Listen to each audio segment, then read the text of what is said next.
The expedition. The research vessel Orca slipped silently into the Sol system, its hull shimmering with adaptive cloaking fields that bent light and radiation around its contours. For the crew aboard, this was just another scientific mission, or so they had thought. Yet the deeper they pushed into this star system, the more unsettling their readings became. Dr. Kareth, chief xenobiologist, adjusted his head crest uneasily as the sensor readouts flickered across the hollow display. "This world should not exist," he muttered, mandibles clicking faintly with agitation. "At least, not as a cradle for sapient life." The captain, Vela, swiveled her elongated head toward him. "Explain." Kareth tapped the swirling holographic globe that now filled the command center. It was a blue and green orb wrapped in thick bands of atmosphere, water vapor glimmering like a jewel against the void. "Earth. Observe the data. Atmospheric volatility.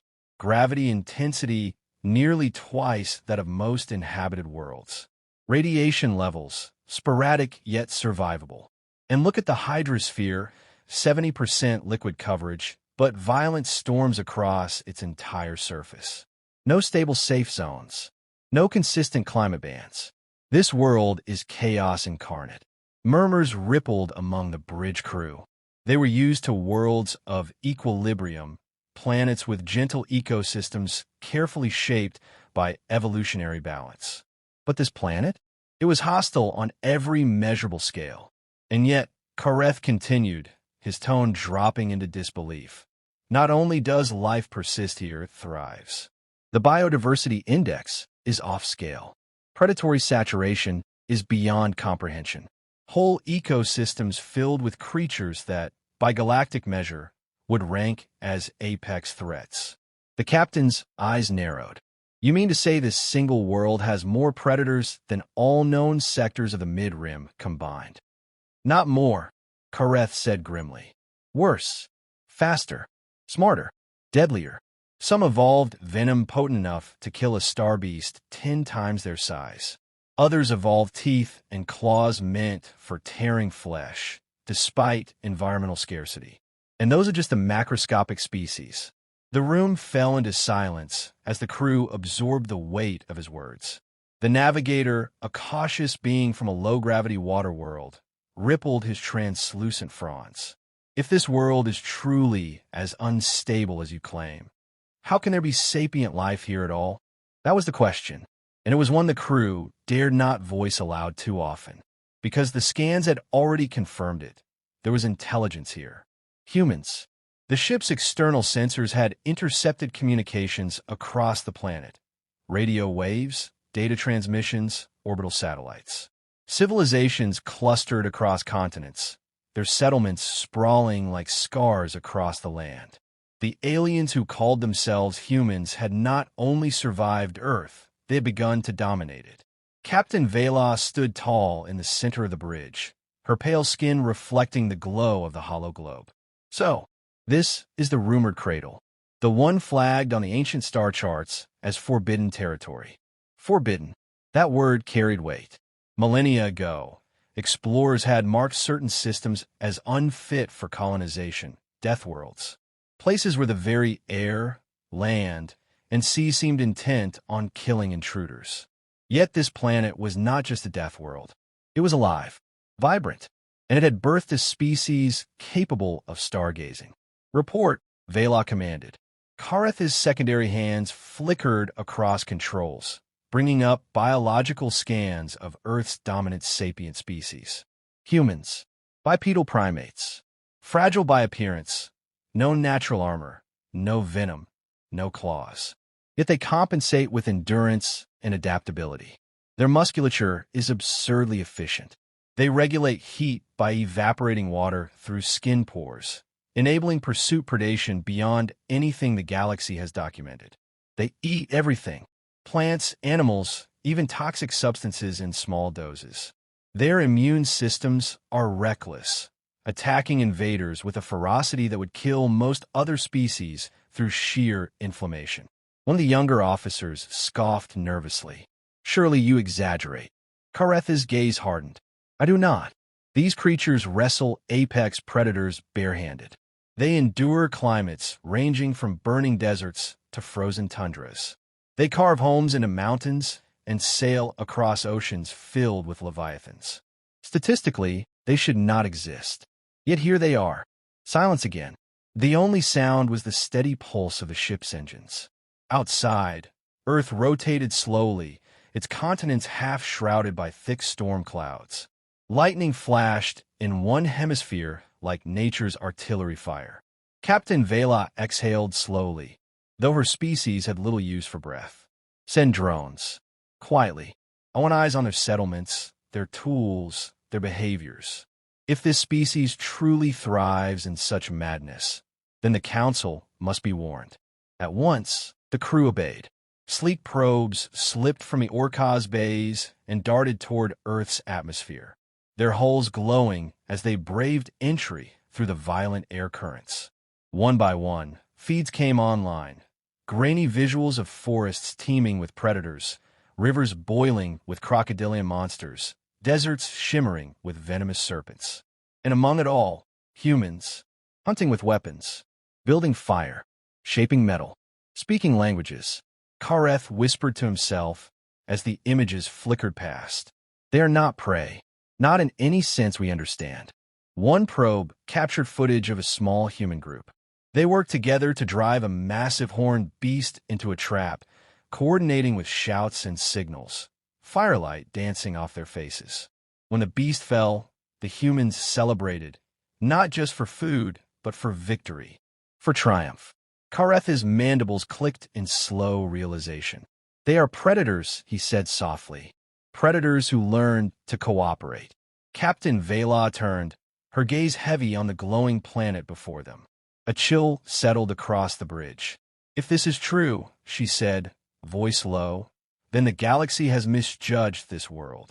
Earth is not just a death world. It is the origin of them all. The crew shivered, because deep inside, each of them knew the truth. If humans ever left this planet, nothing in the galaxy would remain untouched. First contact horror. The probes returned more than data. They returned dread.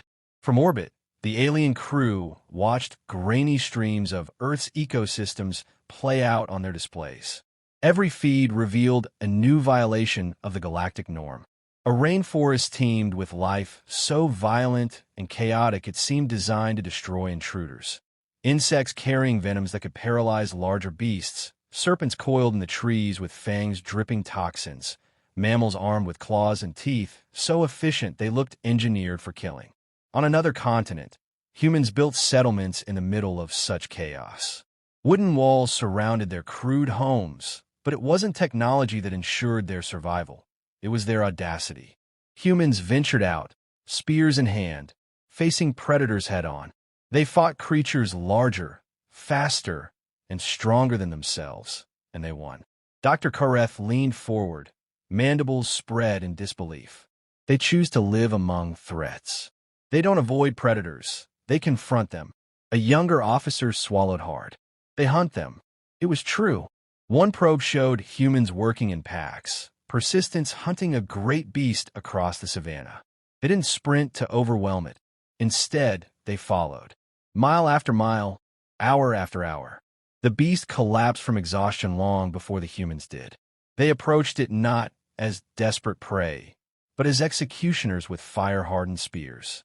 They do not outfight their prey, Kareth whispered. They outlast them. They have weaponized endurance. Captain Vela's gaze darkened. Endurance and cooperation. The command center was heavy with unease. No other known species combined predatory drive with social coordination at this scale. Predators in the galaxy killed alone. Prey survived in groups. But humans were both predators who hunted in packs. The first attempt at contact came cautiously. One probe, outfitted with linguistic software, approached a small group of humans along a riverbank. The beings looked up, eyes narrowing against the sun as the craft descended with a soft hum. The crew aboard the Orca held their breath as the feed sharpened. 5 humans, their bodies lean with muscle, hair matted with sweat. Spears glinted in their hands. The probe projected a simple greeting in tones derived from their recorded speech patterns. We come in peace. We wish to learn. The humans stared. Their expressions were unreadable, but their stance shifted subtly, balanced, ready. One stepped forward, gripping his spear. He barked something at the machine, a guttural language full of sharp consonants. The probe responded, attempting translation. No harm. Knowledge. Friends. The humans glanced at one another. Then, in a sudden burst, they attacked. Spears whistled through the air, striking the probe's hull.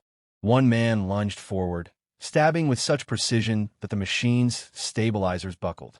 Others followed, shouting in unison as if they were one organism. The probe panicked, retreating skyward with sparks trailing from its shell. The humans didn't scatter in fear. They cheered. They raised their arms in triumph, as though they had slain some predator from their world. On the bridge of the Orca, silence fell like a tomb.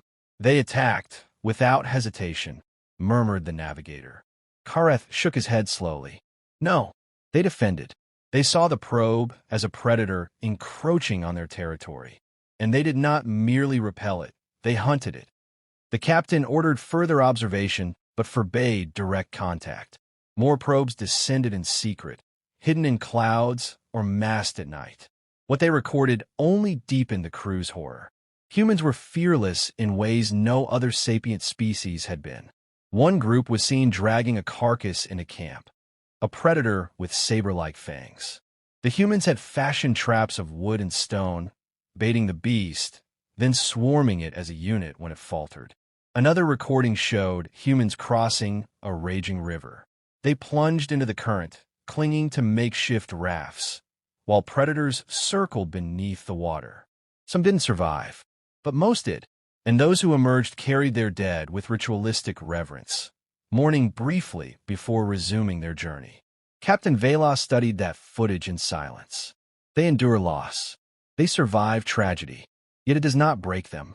Kareth added softly, if anything, it strengthens them. The realization was sinking in. Humans were not fragile anomalies. They were the ultimate product of their world, forged by catastrophe, sharpened by predators, tempered by disease and disaster. The final confirmation came days later. A probe captured a night hunt. Humans huddled in the dark, firelight reflecting in their eyes. Around them, predators lurked, eyes glinting from the brush. Instead of cowering, the humans raised their voices together, a rhythmic chant echoing into the night. Their fire burned brighter, their spears raised high. The predators, despite their fangs and claws, hesitated. Slowly, they slunk back into the shadows. Kareth's claws trembled over the console. Do you see? They are not the hunted. Even their predators fear them. The captain stood tall, her gaze fixed on the glowing sphere below. Earth rotated slowly beneath the stars, a jewel wrapped in storms and oceans, lightning flashing like war drums. This changes everything, Velas said at last. A species that thrives in defiance of death itself. They will not remain here forever. One day, they will reach the stars. The crew looked to her, waiting for orders. Her next words chilled them. And when they do, the galaxy will tremble. The origin revealed. The Galactic Council chambers were never silent. Yet when the first reports from Earth arrived, a hush fell over the entire assembly. Representatives of 100 species leaned forward as holograms of Earth's surface flickered above the central dais. Jungles alive with predators, oceans filled with leviathans, deserts scarred by storms, and humans moving confidently through it all. The speaker from the Orca expedition, Dr. Kareth, addressed them. His mandibles trembled as he replayed footage of humans' persistence hunting a beast 3 times their size. Counselors, these are not prey creatures. These are predators who learn to hunt together. They have survived not in spite of their world, but because of it. Earth has shaped them into something unprecedented. A chorus of disbelief rose. The Zurak delegate hissed. Preposterous. Cooperative predators? Such a paradox cannot exist. It would destabilize its own biosphere. Kareth silenced the room with his next words. And yet, they do exist. They are thriving. And there is more. Earth is not merely a death world. Our genetic scans confirm what was long suspected. The very DNA of predators across multiple galactic sectors traces back to Earth's ancient microorganisms. Earth is the origin of Deathworld-class life. The chamber erupted. Shock, denial, fear. The words rippled through every delegation present. If Earth was the origin, then humanity was not just a product of its world. They were heirs to a legacy of survival older than civilization itself. While the council debated, the Orca continued its research. Captain Vela ordered deeper analysis into Earth's history, hoping data would bring clarity. What they found instead was horror. Mass extinction events, multiple. Entire ages wiped away by asteroid impacts, supervolcanoes, and climate shifts. Any one of those catastrophes would have sterilized a lesser world. Yet Earth endured. Life always returned, stronger and more adaptable than before. Kareth studied fossil records with grim fascination. This planet breeds resilience. Every extinction is not an ending. It is a refining process. Earth sharpens life like a blade, over and over again. They traced humanity's lineage back through time. Hairless primates that learned to walk upright. Tool makers who tamed fire. Hunters who shaped stone into weapons. Tribes who spread across the globe, enduring ice and famine. Humanity had not just survived predators and disasters. They had mastered them. Vela's voice was low as she studied the timeline. They should have perished dozens of times over. Yet each calamity made them stronger. It is as if the planet itself forged them for something greater. Back in the council, panic spread like wildfire. "Contain them," one delegate shouted. "Quarantine Earth before they develop faster than light travel. Study them," another argued. "Harness their resilience for the benefit of all species." A third voice hissed from the shadows. "Destroy them now, before it is too late." The chamber divided instantly, factions forming around fear, ambition, and curiosity. Only one thing was agreed upon. Humanity represented an unknown, and in the galaxy, the unknown was dangerous. On the Orca, the crew grew restless. Observation feeds became harder to watch. One probe captured humans in war. Tribes clashing over territory, their shouts echoing as weapons of stone and fire clashed in the night. The aliens recoiled at the brutality, but what disturbed them most was the organization. Humans fought not as individuals, but as units, using tactics, ambushes, and coordinated strikes. "They practice killing each other," whispered the navigator. "They turn survival against themselves. What kind of species refines its own destruction?" Kareth answered grimly. "A species that refuses to accept weakness." Another feed showed compassion. Humans nursing wounded, sharing food, carrying their young across treacherous terrain. The contradiction unsettled the crew. These were not mindless killers. They were complex, social, capable of love and sacrifice. That, Vela murmured, is what makes them most dangerous. They fight not only for themselves, but for each other. The final revelation came with the discovery of ancient ruins, hints of civilizations that had risen and fallen long before the present era. Evidence of cities swallowed by deserts, empires lost to time, entire cultures erased by famine or flood. Yet always, humanity rebuilt. Even their failures do not end them, Kareth said, his voice hushed. They persist through collapse. They adapt. They endure. The universe has never seen a species like this. Vela stared at Earth, a storm swirling over one of its great oceans. We have been taught to fear Deathworlds. But Earth is something more. It is a forge, and humans are the weapons it has crafted. The crew shivered at her words, because deep down, they knew she was right. Back in the council, the debate reached fever pitch. Some called for immediate eradication, others for containment, still others for alliance. But the Orca's transmission ended with a single chilling statement from Captain Vela herself. "If humans ever leave their cradle, it will not be conquest that we fear. It will be their survival. For whatever trials the galaxy throws at them, they will overcome. And when they do, They will shape the stars as their world shaped them. The chamber fell silent once more. Across the galaxy, civilizations trembled, because for the first time, they realized the truth. Humanity was not an anomaly. Humanity was inevitability. And inevitability could not be stopped. Humanity's response. The humans noticed. For all the cloaking fields, orbital masking, and stealth drones, humanity was not blind. First came faint traces, anomalous signals on military radar, unexplainable disruptions in satellite telemetry, whispers across intelligence networks. Then came sightings, strange lights moving against the stars, objects vanishing from the sky without sound. On the Orcaz bridge, Captain Vela froze when the first transmission broke through their commnet. It was crude by galactic standards, filled with static, but unmistakably deliberate. "We know you were there. We are watching you too." The crew recoiled. For a species without faster-than-light travel, without gravitic sensors, without interstellar defense fleets, humans should not have been able to detect them. Yet they had. "They should be ignorant primitives," hissed the navigator. "Ow!" Karetha's mandibles clicked softly. "Because ignorance does not survive on their world. Caution does. Awareness does. They have learned to see predators in the dark." The Orca held position, but human responses escalated. Satellites began adjusting orbits in suspicious synchrony. Ground-based observatories pivoted toward the sky, tracking the void with patient precision. Then came the message that silenced even the most skeptical counselors back in the core worlds. A live broadcast, relayed across half the planet's surface, encoded and re-encoded until it reached the alien ship's frequency. On the screen appeared a human face.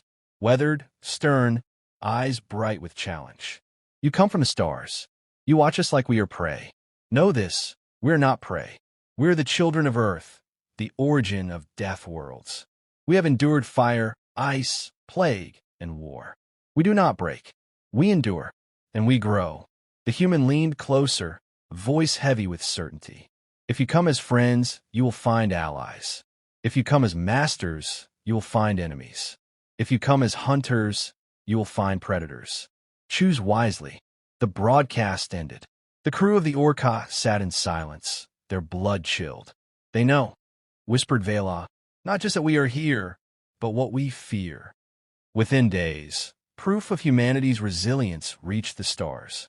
A probe recorded humans training in brutal environments, soldiers carrying packs through deserts, divers plunging into frigid seas, climbers scaling sheer cliffs with bare hands. Astronauts floated in orbit, surviving months in the cold vacuum with limited supplies, thriving where other species would wither.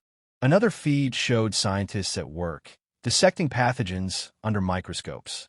Diseases that would devastate galactic populations were cataloged, understood, and, astonishingly, cured.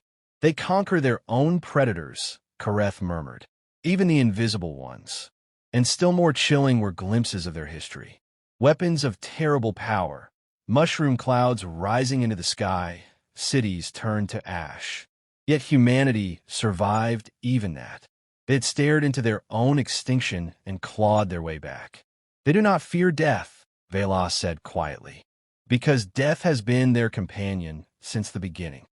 The Galactic Council descended into chaos. Emergency sessions called for humanity's destruction before they could spread beyond Earth. Others argued it was already too late, that destroying them would only forge a stronger legend, a martyr species that the galaxy would never forget. But as the arguments raged, humanity made its choice. They sent a final transmission, not to the Orca alone, but on every frequency the ship could detect. A declaration, clear and unflinching. "We do not seek war, but we do not fear it. We do not seek conquest, but we do not kneel. We are humanity. We are survivors. We are coming to the stars, not to beg, but to belong. Stand with us, and you may endure with us. Stand against us, and you will learn why Earth is called the origin of Deathworlds." The message ended with silence, vast and heavy. On the bridge, no one spoke. Even Kareth, who had been first to sound the alarm. had no words. Captain Vela finally broke the stillness. Her voice was soft, almost reverent. We want to know what they were. Now we do. They are inevitability given form. Whatever choice the Council makes, the galaxy will never be the same. She turned her gaze to Earth, a storm breaking over the oceans, lightning illuminating the dark. Humanity's cradle, the forge of predators. And somewhere beneath those clouds, billions of humans looked up at the stars, not with fear, but with hunger, with determination, with promise. The Orca withdrew from orbit, its mission complete. But the crew knew the truth. They had not discovered a primitive species. They had discovered a storm, waiting to break free from its world. And storms, once unleashed, cannot be contained.